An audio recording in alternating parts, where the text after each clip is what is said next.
PCC member जानब खान भैया और मुराद फकीर को लेकर समर्थकों का एक वर्ग ये भी मानता है कि वह खुद को किसी एक गुट की राजनीति से ऊपर रखते हुए पार्टी को मजबूत करने की भूमिका में दिखाई देते हैं। जैसलमेर की राजनीति में राजपूत मुस्लिम गठबंधन की चर्चा कोई नई कहानी नहीं है। ये बहस आज सोशल मीडिया पर भले ही तेज दिखाई दे रही हो, लेकिन इसकी जड़ें पुरानी राजनीतिक जमीन में मौजूद रही है।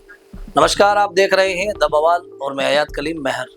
साल 2003 और 2008 के दौर में भी कांग्रेस की राजनीति में ऐसे सामाजिक समीकरणों की चर्चा जोर पकड़ती रही। उस समय भी राजपूत मुस्लिम राजनीतिक समझ के जरिए चुनावी जमीन मजबूत करने की कोशिशों की बातें सामने आती रही, लेकिन राजनीति सिर्फ जातीय जोड़ घटाव का गणित नहीं होती। कई बार समीकरण बनते हैं, लेकिन जनता का फैसला अलग दिशा तय कर देता है।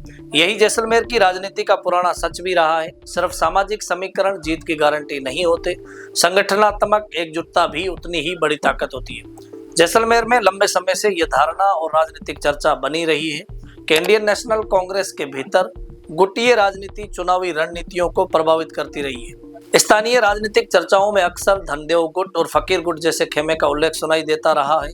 हालांकि हर गुट खुद को पार्टी का वास्तविक और मजबूत आधार बताता है। पिछले विधानसभा चुनाव में भी राजनीतिक चर्चाओं का केंद्र यही रहा। सोशल मीडिया और स्थानीय राजनीतिक हलकों में ये चर्चा चली कि कुछ वर्ग मानवेंद्र सिंह जसोल को मैदान में लाने के पक्ष में थे, लेकिन अंततः रूपाराम धनदेव अपनी राजनीतिक पकड़ और संगठनात्मक ताकत के दम पर टिकट लेने में सफल रहे। अब सोशल मीडिया पर फिर नई चर्चा चल रही है। राजनीतिक गलियारों में ये कहा जा रहा है कि आगामी चुनावी समीकरणों में एक बार फिर राजपूत मुस्लिम राजनीतिक समझ बनाने की कोशिश हो सकती है। कुछ चर्चाओं में इसे रूपाराम धनदेव की राजनीतिक स्थिति को चुनौती देने वाली रणनीति के रूप में भी देखा जा रहा है।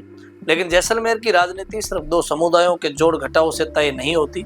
हालांकि जिला अध्यक्ष चुनाव के बाद ऐसा लगा कि कांग्रेस की अंदरूनी लड़ाई कुछ हद तक शांत हो रही है। गुटबाजी कम होने और संगठन के भीतर संवाद बढ़ने के संकेत भी दिखाई दिए।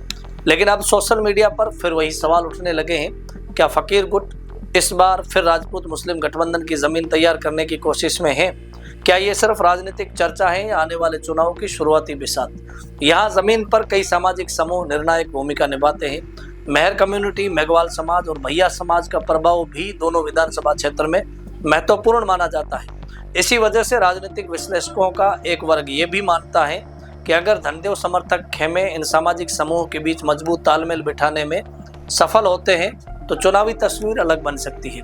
यानी एक तरफ राजपूत मुस्लिम समीकरण की चर्चा, दूसरी तरफ मेहर मेघवाल भैया सामाजिक आधार का राजनीतिक गणित। और इसी बीच कुछ चेहरे ऐसे भी हैं जिन्हें पार्टी के भीतर संगठन निष्ठ कार्यकर्ता माना जाता है।